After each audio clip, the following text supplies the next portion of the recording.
ಈಗೇನಾದ್ರೂ ಬದಲಾವಣೆ ಆಗುತ್ತಾ ಅಂತ, ಈಗೇನಾದ್ರೂ ಬದಲಾವಣೆ ಆಗುತ್ತಾ ಈ ಸರಿ?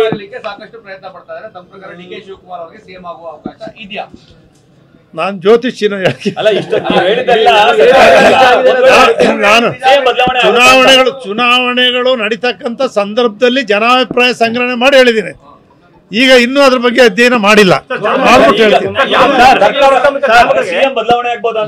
ನೀವು ಮುಖ್ಯಮಂತ್ರಿ ಆಗುವಂತ ಆಸೆ ಏನೋ ಇದೆ ನಿಮಗೆ? ನಾನು ಯಾವತ್ತು ಮುಖ್ಯಮಂತ್ರಿಗಳು ಮಾಡಬೇಕು ಅಂತ ಆಸೆ ಪಟ್ಟೆ. ಆ ಮುಖ್ಯಮಂತ್ರಿಗಳು ನನ್ನ ವಿಶ್ವಾಸದಿಂದ ಗೌರವದಿಂದ ಜೊತೆಲಿ ಇಟ್ಕೊಂಡ್ರೆ ಸಾಕು ಅಂತ ಆಸೆ ಪಟ್ಟನೆ ಹೊರತು ನಾನು ಯಾವತ್ತು ದೇವ್ರ ಮೆಚ್ಚ ನಾನು ಮುಖ್ಯಮಂತ್ರಿ ಆಗಬೇಕು ಅಂತ ಕನಸು ಮನಸ್ಸಲ್ಲೂ ಕೂಡ ಆಸೆ ಪಟ್ಟಿಲ್ಲ.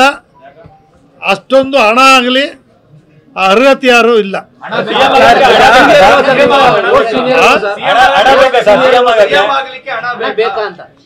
ಕೆಲವರು ಸಂದರ್ಭದಲ್ಲಿ ಪಾರ್ಟಿ ಕಟ್ಟಕ್ಕೆ ಬೆಳೆದಿರ್ತಾರೆ, ಪಾರ್ಟಿ ಪಕ್ಷ ಕಟ್ಟಬೇಕಾದ್ರೆ ಹಣ ಬೇಕೇ ಬೇಕಲ್ಲ. ಆಕಸ್ಮಿಕ ಕೆಲವರು ದುಡ್ಡಿಲ್ಲದೆ ಆಗ್ತಕ್ಕಂಥವ್ರು ಆಕಸ್ಮಿಕ. ಈಗ ಸಿದ್ದರಾಮಯ್ಯವ್ರು ಕಾಂಗ್ರೆಸ್ಸಲ್ಲೂ ಆಕಸ್ಮಿಕ ಆಗ್ಬಿಟ್ರಲ್ಲ, ಅಂತ ಒಂದೊಂದು ಸಂದರ್ಭ ಅಷ್ಟೇ. ಬಾಕಿಯವರೆಲ್ಲ ಅದಕ್ಕೋಸ್ಕರನೇ ದುಡ್ಡು ಜೋಡಿಸಿ ನಾವು ಮುಖ್ಯಮಂತ್ರಿ ಆಗಬೇಕು, ಪಕ್ಷ ಕಟ್ಟಬೇಕು, MLAಗಳು ಕೊಡಬೇಕು, ಇದನ್ನು ಮಾಡ್ತಕ್ಕಂಥವ್ರೆ ಜಾಸ್ತಿ.